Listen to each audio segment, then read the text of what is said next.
She struck the guard, and he moved. The crowd gasped, cameras clicked, and then something unthinkable happened. But let's start from the beginning. Buckingham Palace shimmered under the bright sun, standing as majestic and immovable as the history it had guarded for centuries. The square in front of it was packed with tourists, snapping pictures, filming videos, and exchanging excited chatter in dozens of languages. Everyone longed to catch a glimpse of royal life, even if just through the iron gates separating ordinary people from monarchy. But nothing fascinated the crowd more than them. The royal guards. Tall, disciplined, carved from stone. Their crimson tunics, gold buttons, and towering bearskin hats made them the living embodiment of British tradition. No flinching, no reaction, no emotion. It was mesmerizing. But Karen Miller wasn't the type to be mesmerized. She didn't respect tradition. She didn't acknowledge rules. She didn't see limits. Tall, fair-skinned, and perfectly put together, her long blonde hair sat in flawless waves, framing a face that radiated entitlement. A sleek burgundy pantsuit screamed money. Gold accessories gleamed under the sun, and in her manicured hand, she held the latest iPhone, live streaming everything. She wasn't just a tourist. She was the main event. "Okay, guys, check this out." Her voice was loud, sharper than the casual hum of the crowd cutting through the usual tourist chatter. Heads turned instinctively, some in curiosity, others in confusion, a few in quiet disapproval. "I'm in London, right outside Buckingham Palace, and let me tell you." She smirked, slowly turning her camera toward the guards. These guys, total circus. A ripple of tension spread through the crowd. Some people murmured, others discreetly took a step back. They already sensed this wouldn't end well. Karen strutted toward the nearest guard. Tall, immovable. His freshly shaven face was unreadable, his posture flawless, eyes locked straight ahead, as if she didn't exist, and that infuriated her. "Oh, come on. You're not even a little bit human?" No reaction. "Seriously?" she huffed, stepping even closer. She snapped her fingers right in his face. Nothing. The perfect stillness remained. Karen's lips curled in frustration.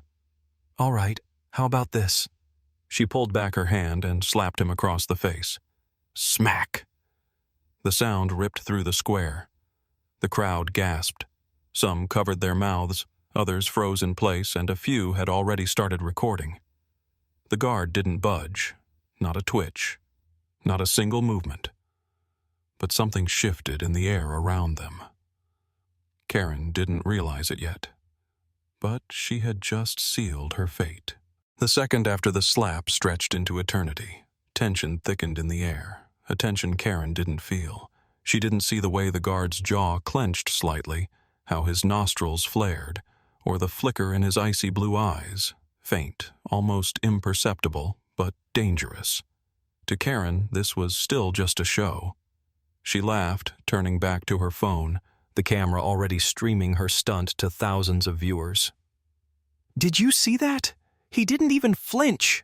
Karen cackled, spinning the camera around herself. "Well, guys, what do you think? I just slapped him, and he's standing there like a damn robot." The crowd murmured. But something had changed.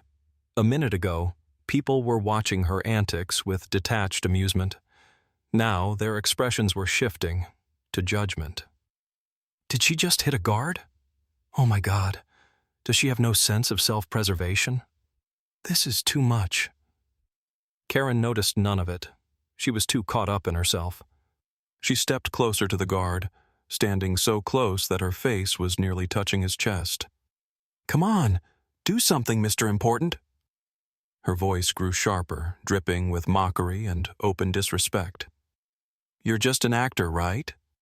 Maybe they've replaced you guys with robots?" Some tourists took a step back. Others were already pulling out their phones, sensing something bigger than just a prank was about to unfold. And then, it happened. The guard moved.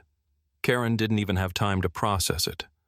A sharp, lightning-fast step forward, just one. But it shattered the illusion of his immobility. Karen stumbled back. What? The crowd gasped. The royal guards do not move without reason. They never react to provocation. But this one had just broken protocol. People froze in anticipation. The guard slowly turned his head toward Karen, his first response of the day. And it was the worst thing that could have happened to her. Karen felt her fingers tremble. But she couldn't back away. Hundreds of eyes were locked on her. The camera was still pointed at her. She couldn't show fear. What? Finally woke up? Karen tried to smirk, but her voice cracked. The guard didn't answer. He stood just as straight, just as unshaken. But now his breathing was slower, deeper, heavier, and that was scarier than any words. The crowd whispered. Someone was already calling the police. Others kept their cameras trained on the scene. Karen decided she had to take back control. She raised her hand to slap him again, and in that moment, the guard caught her wrist. A single, collective gasp echoed through the air. People couldn't believe their eyes. Karen froze. Her wrist was locked in the guard's grip, firm, unyielding, but not aggressive, just strong enough to send a clear message. This is over. For the first time, she felt herself losing control. The crowd hummed with energy, cameras capturing every movement. Karen jerked, trying to pull free, but his grip held firm. The guard slowly leaned down, bringing their faces level. "You have assaulted a royal guard." His voice was low, cold, emotionless. Karen swallowed hard. She had just made the biggest mistake of her life. Karen stared into those icy blue eyes and felt something inside her freeze, crack, and shatter. This man, this guard, wasn't just looking at her. He was assessing her, not as a person, but as a problem to be dealt with. His expression remained unchanged. No anger, no irritation, just a cold, unrelenting, merciless stare. She had expected anything: embarrassment, rage, restrained frustration. But not this. Absolute lack of fear. Absolute lack of doubt. As if she wasn't an influential woman used to getting her way, but just trash on the sidewalk. And for the first time in her life, Karen didn't feel above someone. She felt beneath them. Her chest tightened. Her fingers trembled. This was a feeling she couldn't control, and she hated it. She was still the center of attention, but not as the star, as the victim. Karen took a shaky step back, but her legs felt weak. The crowd no longer laughed, no longer cheered her on. They were against her. Phones trembled in tourists' hands. The looks in their eyes held no sympathy. She could hear their whispers, but their words didn't fully register. "The guard moved. She didn't see that coming. Damn, she's done for." Karen didn't understand. How? 5 minutes ago, she had been the main character. Now, everything had flipped. The crowd was no longer her ally. She could feel everything closing in.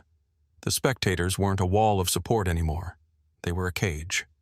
And then, she did the only thing that might have saved her. She turned to run. She heard them before she saw them.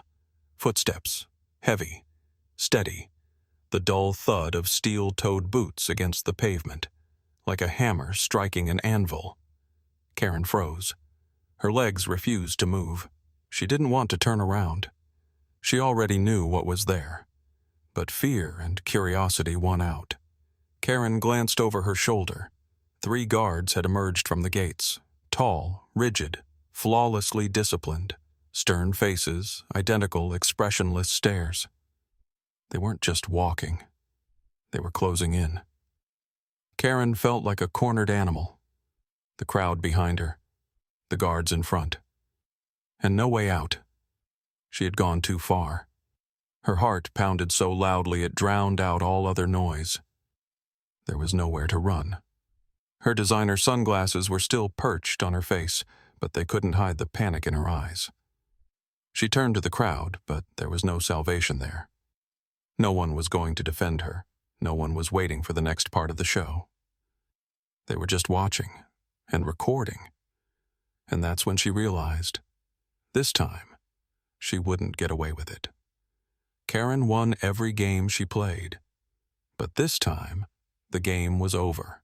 The crowd recoiled, as if an invisible wave had rippled through the square. Some covered their mouths in shock. Others exchanged stunned glances, unable to believe what they had just witnessed. Karen hadn't yet realized what had happened. She stumbled backward, her heart pounding in her ears, fingers gripping her phone so tightly that her knuckles turned white. An inner voice screamed at her to run. But where? All eyes were on her. Thousands of them, and not a single ally. She raised her hands as if she could somehow stop what was coming and flashed her signature smile, the one that had saved her from every sticky situation before. "Okay, guys, it's a prank. Just a joke." Silence. The guard didn't react. The crowd didn't laugh. The joke didn't land. Karen felt her breathing grow heavy. Her throat went dry. A second later, a firm hand seized her wrist. A forceful yank. Her arm was twisted behind her back. She screamed. "What the?" Standing in front of her was another guard, his face unreadable, cold. His voice rang out, loud, emotionless, unwavering. "You are under arrest for assaulting a royal guard." Karen gasped in outrage. For what? Assault? Her? The crowd began to stir. Shouts, applause. The reality of her downfall crashed over her. Panic gripped her like a vice. "What? It was just a joke! It was just a slap!" She yanked her arm, but the guard didn't let go. His grip was iron. Another tug, and suddenly, she was spun around, her face forced downward. Her phone slipped from her grasp, landing on the pavement with a dull thud. The crowd roared. People raised their phones, capturing every humiliating second. Somewhere, a whistle pierced the air. "Finally, she got what she deserved." Is it just me, or did her face go 2 shades paler? Did you see how fast she crumbled? Karen looked up at the same people who, just a minute ago, had simply been watching her show. Now they were celebrating her downfall. The swamp of humiliation pulled her deeper. She realized she had lost, but this was just the beginning. Police officers were approaching. Their black uniforms gleamed under the sun, their badges flashing like a final verdict. Karen tried to speak, to object, to explain, but the words wouldn't come out. She was hauled to her feet. The crowd parted, making way for the police. Someone zoomed in on her face. Someone was typing out the next viral post. Someone had already coined the hashtag #justice for the guard. Karen felt her knees shake. She turned one last time, searching for even one person to defend her. But all she saw were faces watching. Faces relishing the moment. And the guard? He simply returned to his post, as if nothing had happened, as if she had never existed. Karen had always lived for attention. But this time, attention became her worst nightmare. He won, and she lost. The video spread across the world faster than Karen could process what she had done. The internet exploded. Headlines screamed from every screen, "Karen slapped a royal guard and instantly regretted it. Never touch the royal guards. Here's why. She thought she could do anything, but the rules were different." Every newsfeed broadcasted her fall from grace in real time. The clip turned into a meme. One freeze frame captured her wide-eyed terror as the guards closed in, her mouth slightly open in silent shock, pure fear in her eyes. Someone added a giant caption, "When you realize rules actually exist." Another image showed her in handcuffs with the caption, "Karen versus the Royal Guard, 01." The hashtag Justice for the Guard trended worldwide. Karen woke up the next morning and grabbed her phone. Thousands of notifications, hundreds of messages, millions of views, but none of them were on her side. Every comment ripped her apart. I'd pay money to see her face in that moment again. This is what happens when you grow up without consequences. She thought she ruled the world, but London has real rules. I need to hear her excuse for this one. Karen's hands shook. She tried to open TikTok, banned. She checked Instagram, comments disabled. Thousands of people flooded her old posts with hate. Karen, delete your account. It's over. Watching your arrest on repeat. Best content ever. Her career? Destroyed. Her name?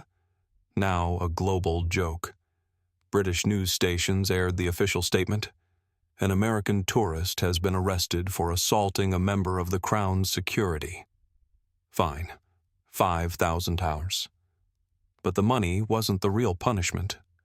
The biggest loss was her reputation.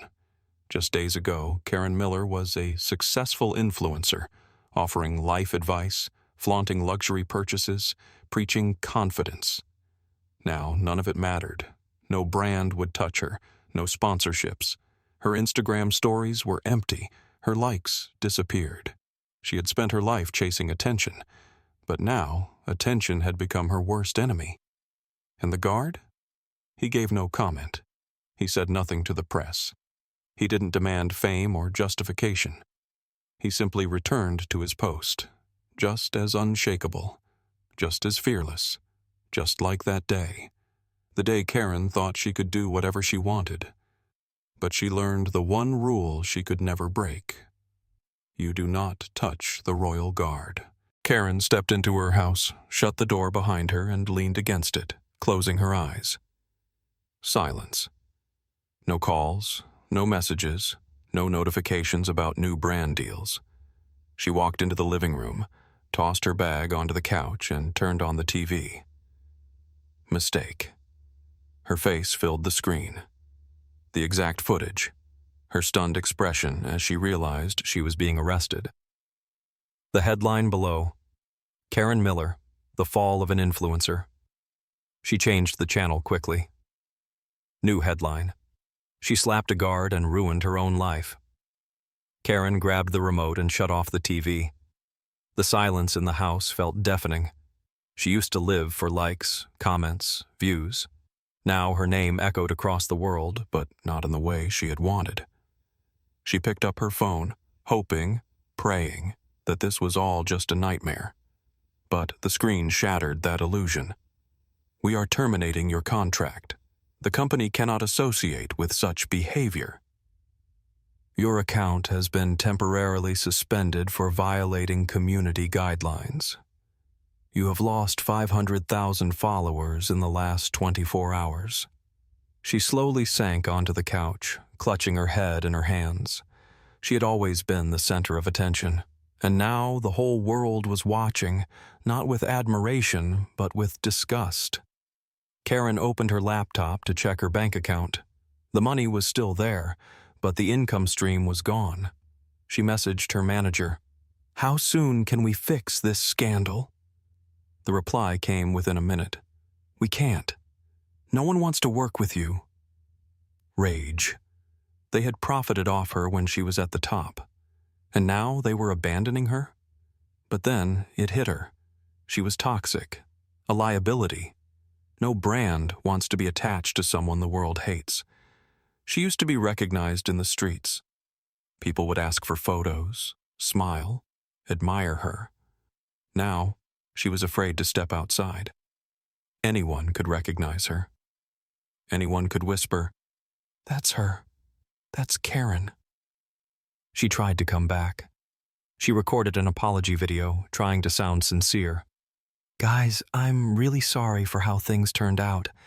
It was just a moment." The comments exploded. "No, you're just sorry you got caught. You assaulted someone and thought it wouldn't matter? Welcome to reality. You don't regret what you did. You regret losing your money." She tried deleting everything, But it was too late. The internet never forgets. Thousands had saved and reposted the videos. Her face was forever tied to disgrace. Karen Miller was no longer an influencer. She had become a cautionary tale, a lesson in how to destroy your life in 10 seconds. And he was still standing, at his post, just as unshaken, just as fearless, just like that day, the day she tried to break him. But in the end, she was the only one who broke.